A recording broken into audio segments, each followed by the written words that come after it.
It's fair to say that Grand Theft Auto 3 established a template back in 2001, a template that most other sandbox games adhere to even today. More often than not, the open world acts as a hub for various challenges. You walk up to a guy, watch a cutscene, drive to the actual mission, do the mission, watch another cutscene, and then you're back in the open world. I've never been too keen on this approach. Look at the process I just outlined and then ask yourself, does being locked into a mission like this actually take advantage of the sandbox you're in? I mean, it's called open world game, not follow big dumb line on the map and never stray from your path game.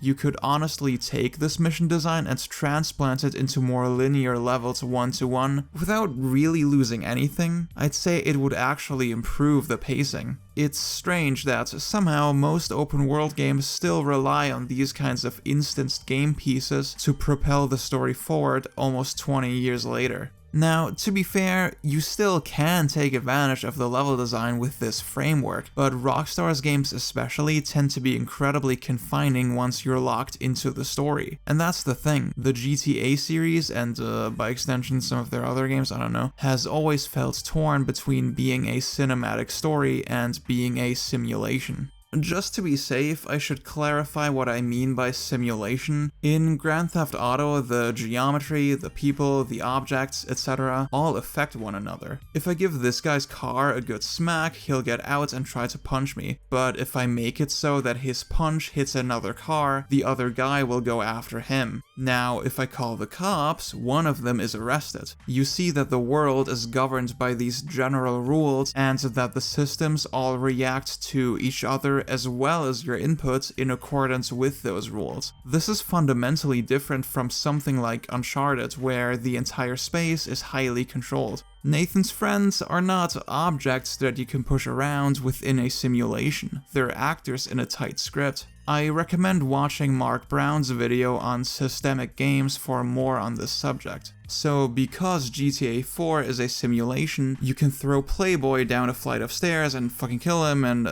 oh, that fails the mission. Man, this is fucking bullshit. But when the story is telling you to kill him later, then it's okay? Now, you might be inclined to say, dude, it's a video game, but my problem here isn't just the logical inconsistency. It's that the game is setting up a scenario that directly clashes with the otherwise open-ended systems and mechanics. When I kill a random person in the open world, I get a wanted level and the police will come after me. The simulation is responding. But once I'm in a mission, the previously established rules have to be bent because the scripted story wouldn't work otherwise. Rockstar's worlds have become so sophisticated and dynamic over time that it wouldn't be a stretch to compare them to immersive sims like Deus Ex or Prey. But note how the only real fail state in those games is player death. If an NPC dies, the simulation simply continues, because that approach is a good fit for the sandbox gameplay. GTA, on the other hand, enter this specific vehicle, go to this specific location, shoot this specific guy in this specific way, and if your friend is run over by a car on the way because this is still an unstable simulation, I guess, better try again. There are sparks of true sandbox gameplay here and there, but the vast majority of story missions impose a suffocating grip on the player. If you're not playing by the plot's incredibly particular rules, then you're not playing at all.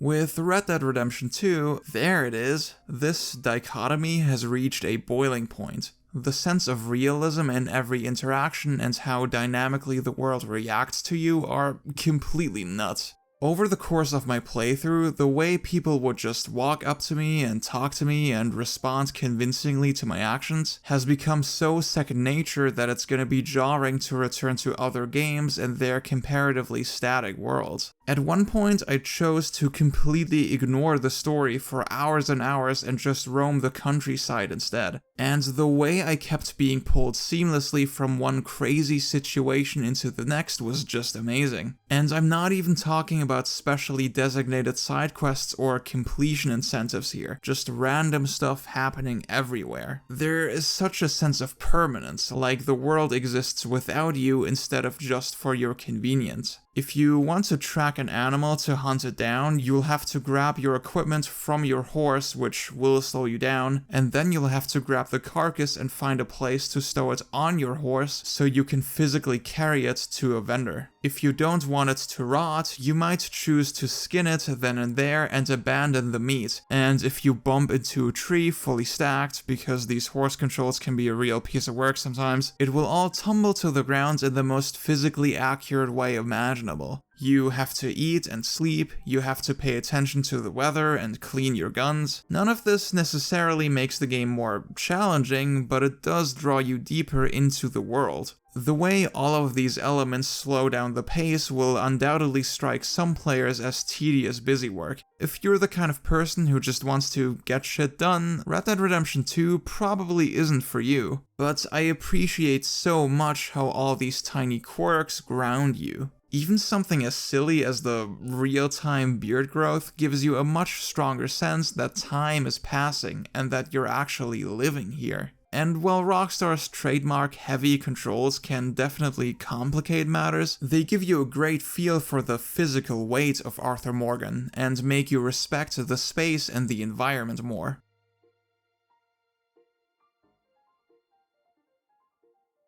Here's the problem though, the other side of the equation, the mission structure, hasn't caught up.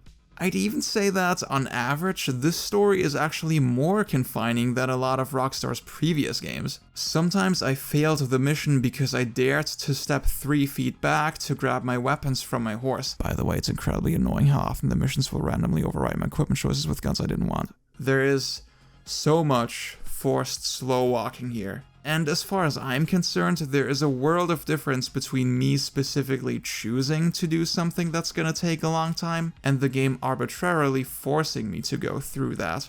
Rockstar seem unable to craft missions where you're not taking orders from someone else, but even then, at least in GTA, that someone else is just chatting you up in your car. The fact I always have to follow other people closely in Red Dead completely sucks the joy out of riding the horse. Whenever you do get some freedom in a mission, you're always picking from a limited number of canned approaches, which the game has to clearly spell out for you every single time because experimentation is usually completely discouraged. I don't know how many times I tried to solve a situation non-lethally with the lasso and the game just wouldn't let me. The relationship between the dynamic open world and the rigid story has never felt more dissonant than it does here. It's so jarring to be given all this freedom and have every single part of the game react to you so convincingly in the sandbox half, only for all of that to be taken away the moment you decide to take part in the game's main plot. And the nature of the open world is disruptive to the pacing of the story. You can go from goofy side quest antics to shocking twists and turns in a main mission in a matter of minutes. There's so much that comes out of nowhere with zero prior build-up, which is then totally forgotten about the moment the mission is over.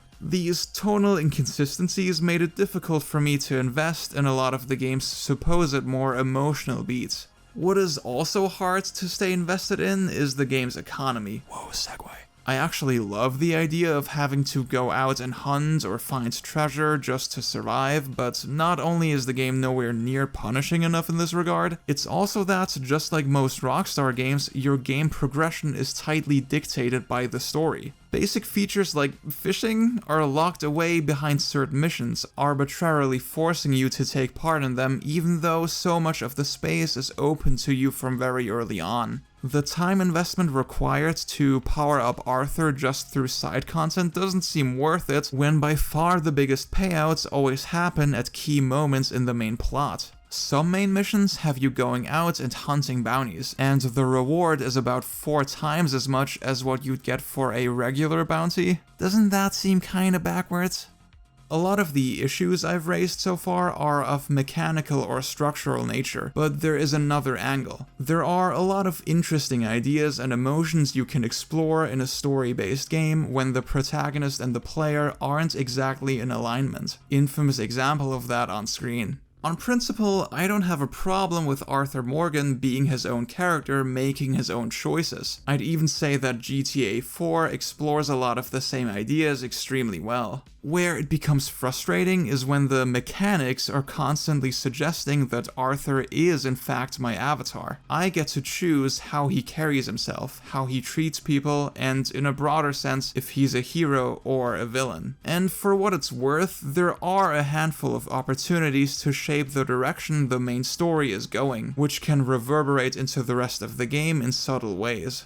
The vast majority of the time, though, you'll be forced to go along with whatever dumb crap Arthur reluctantly decides to agree to. It's so baffling. There are countless moments where Arthur knows that X is a bad idea, yet he still chooses to help out.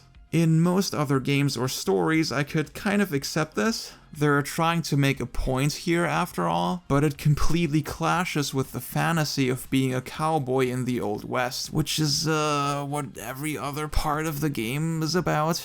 And it happens so frequently that it can't help but feel like the game is constantly ignoring the wishes of the player to set up the events of the first game in the most contrived and agonizing way possible. It all puts into question for me if a prequel focusing on Dutch's gang, meaning things have to fall apart by the end regardless of the player's actions, was even a good idea in the first place.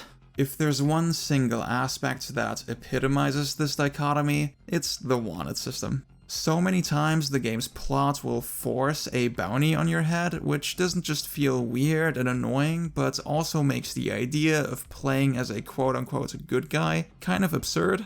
Like, how is that even an option when the story is so clearly and indubitably framing me as evil and constantly judging me for my actions?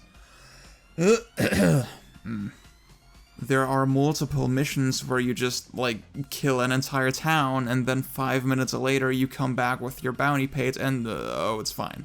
There are distinct points in the story where it's like, oh no, the entire country is after us, we're wanted everywhere, and then you just take a trip to the post office and go, no we're not. If you're trying to create tension in the story, then that tension needs to be reinforced in the systems. The player needs to be able to feel it. But obviously that's not possible here because Red Dead also needs to be a big fun sandbox.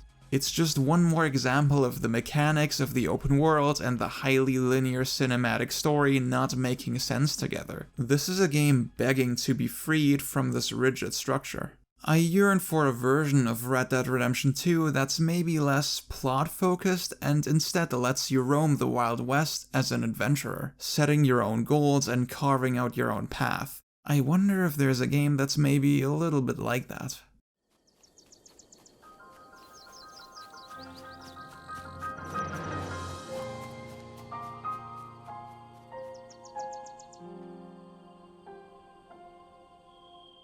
Breath of the Wild is what I consider to be a true open world game, because it forgoes the template I described at the start of this video, almost completely abandoning the idea of instanced missions, and instead making the world itself the entire crux of the game. The point is less the A or the B, and more the process of getting from the A to B.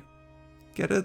The geometry, with its constant elevation changes, is specifically designed to draw your attention to different points of interest, and the mechanics emphasize traversal and management. You're constantly thinking about how to climb certain structures, the weather, where to bring your steed, and it's engaging because you are the one setting your own goals. Like I alluded to before, there is a huge difference between the implicitly motivated travel time in Zelda and characters explicitly telling me to go to a specific location in a straight line in Red Dead. One feels like an adventure, the other like a goddamn chore. The biggest dividing factor between these two games is the overall structure. Breath of the Wild has only one overarching goal, which is to kill Ganon, but how you get there is completely up to you. In terms of instanced GTA-style main missions where someone tells you to do a thing before you're then locked into the thing, there's only 4 of these in the entire game, 2 of which still give you a large amount of freedom in how you tackle things, and all of them ultimately still optional. All the traveling you do is to find ways to get stronger and piece together the game's story, and it all takes place within the open world itself. Even the shrines, which are separate from everything else, are elevated by the fact that you are the one setting out to find them, and so that the process of just getting there is so engrossing. And even then, the entire makeup of the shrines always emphasizes the game's creative freeform mechanics, again very much unlike Red Dead. Everything is completely open to you from the very beginning, and as far as I'm concerned, this approach takes far better advantage of the level design than most other sandbox games. The vast majority of Breath of the Wild's playtime isn't spent watching cutscenes, or trailing cars, or following instructions, or looking at the game over screen because you steered left for like half a second. It's spent interacting with the world and thinking about where you will go next. And from there, countless interesting scenarios emerge dynamically.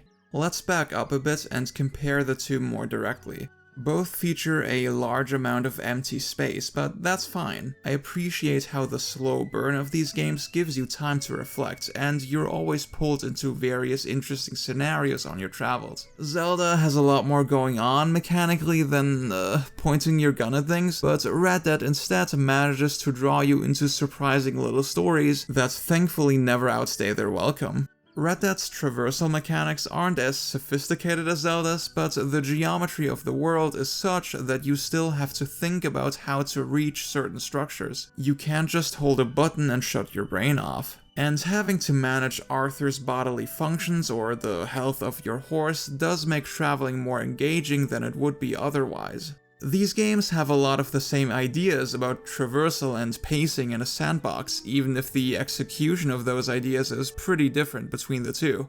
This is important to stress, as I don't believe you could transplant Breath of the Wild's lack of a linear story one-to-one into most other open-world games. I see it making a lot of natural sense for Red Dead though. Imagine you're just this lone cowboy, or girl, that'd be cool, roaming the Old West in search of someone who destroyed your life at some point in the past and who you want to exact revenge upon. This antagonist doesn't have a fixed location. They move around the world in real time, and you'll have to gather clues as to how to find them. Just like in Breath of the Wild, you start the game with only the vague idea that each of the 4 corners of the world is home to people who can give you hints, friendly or otherwise. You can generally just go in whatever direction you feel like, and maybe even randomly encounter your goal that way, but visiting one of those 4 major locations will give you access to a self-contained line of more authored missions, at the end of which you'll learn more about where you need to look.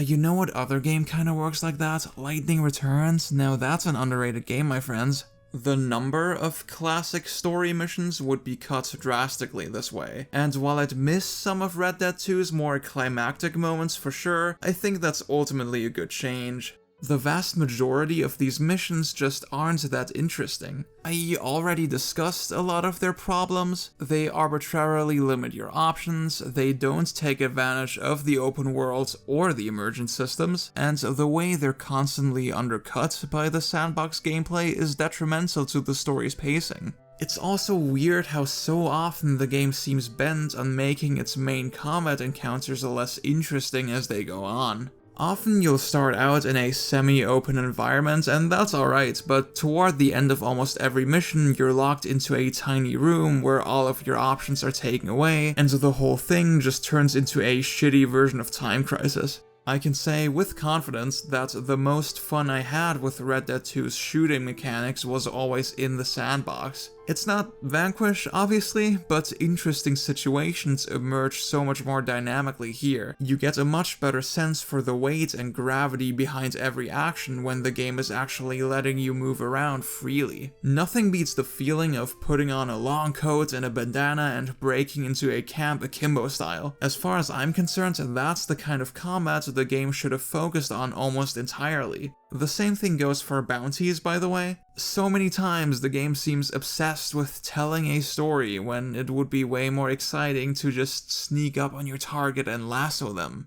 To draw another Breath of the Wild comparison, I personally felt that the scarcity of cutscenes and authored set pieces in that game really elevated their impact. The roller coaster dungeon infiltrations or one-off stealth missions would lose a lot of their magic if that's what the entire game was. And as much as some of the older Zeldas might have had better dungeons, Breath of the Wild's story content has still received way more attention than the vast majority of Red Dead's missions could. Oh god. Fuck. Too much of it is mediocre fluff, relying instead on the strength of the emergent sandbox gameplay and only pulling in the reins when it counts seems like a better alternative. This shift away from a linear plot structure would ultimately serve to place a greater focus on living in Red Dead's world. I praised this aspect earlier in the video, but also said that the game doesn't take it anywhere near far enough. Remember all that stuff about having to eat and sleep and whatever? Yeah, that was kind of a lie. Sleeping wherever will refill all your meters completely, and either way, Arthur's abilities are rarely impacted in any kind of dramatic way. If you drastically reduce the volume of main story missions, which is what I want, placing a greater emphasis on the survival elements would be the ideal way to compensate. If you don't eat and sleep regularly, it will seriously affect your performance until you literally die, and money is genuinely hard to come by for the entire game, not just the first couple of hours. There has to be a genuine incentive to hunt, trade, take bounties, search for treasure, and even a temptation to commit crime. So much of Red Dead's story is about how these people wouldn't be able to make a living any other way, but the way the economy is balanced currently never gives you that sense. Did you know there was a whole train robbing mechanic in this game? Just that it's extremely not worth it with how meager the payout is? Not that you need the money anyway. I want a Red Dead Redemption 2 where my own morals are pushed to their absolute limits, where just subsiding in this world long enough to accomplish my goals is a genuine challenge. As it is now, a lot of Red Dead 2's themes ring kinda hollow when I have no genuine agency in the plot. It's hard to empathize with or feel any kind of remorse for a lot of the tragedy that ensues toward the finale when the game only got me to this point in the most contrived manner imaginable. But to be genuinely torn between wanting revenge, wanting to live, or wanting to be a good person, that's powerful. Red Dead Redemption 2 is frustrating because all of the pieces for this kind of experience are already in place. But instead of letting me go on my own Wild West adventure, the game is trying way too hard to be a movie. And I don't know about you, but I think games, especially open world games, can be a lot more than that.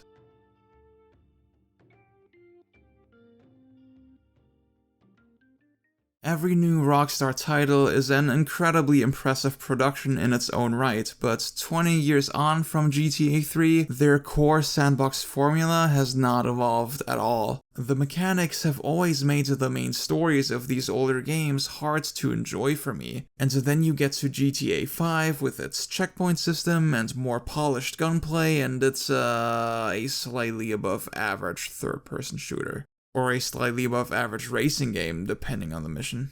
The story doesn't benefit from being set in an open world. In fact, the constant unengaging travel time necessitated by the space only drags down the pacing of the story unnecessarily. And the open world doesn't benefit from having to obey the rigid rules and progression of the narrative. Telling a highly authored and scripted cinematic story in a video game, that's great. Having a big dynamic world that reacts to you convincingly and where you make your own fun, also cool. But both together within the same game, I don't think it works, man. I get the sense that Rockstar always accomplish exactly what they set out to do with every game, but is that something good?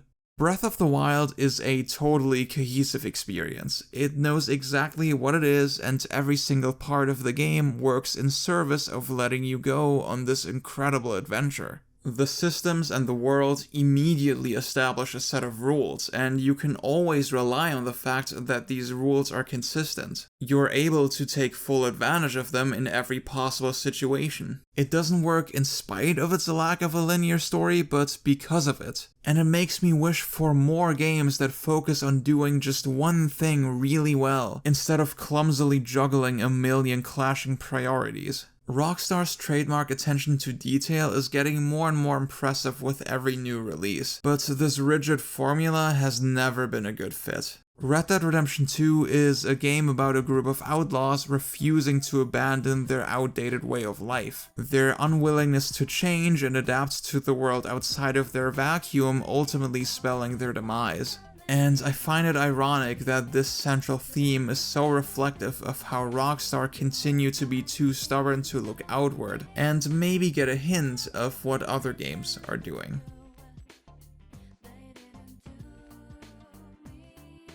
Hello everyone, it's 6:30 a.m. I just finished editing this freaking video. I'm gonna talk more about sort of everything leading up to it, probably around New Year's Eve, because that's when I plan to do a kind of wrap-up vlog for the year. So if you're interested in that, I recommend keeping an eye out for that. I hope you enjoyed the video. I expect a lot of new people to be watching here for the first time now. Hello, please be gentle. And also, please consider checking out my previous videos, specifically the one on Mega Man 11, because it didn't get a lot of love, and that's kind of sad because the game is really good, and I was really proud of that video as well. And generally, just liking, subscribing, spreading the word, really means a lot to me. This channel is really important to me, and I intend to work really hard on it. I think I've come pretty far already this year, and I hope you'll continue to see even further improvements in the new year. My next video is planned for end of January, so yeah. Again, maybe check out that vlog I'll do. If not, then this is happy holidays, I guess. Yeah, bye-bye.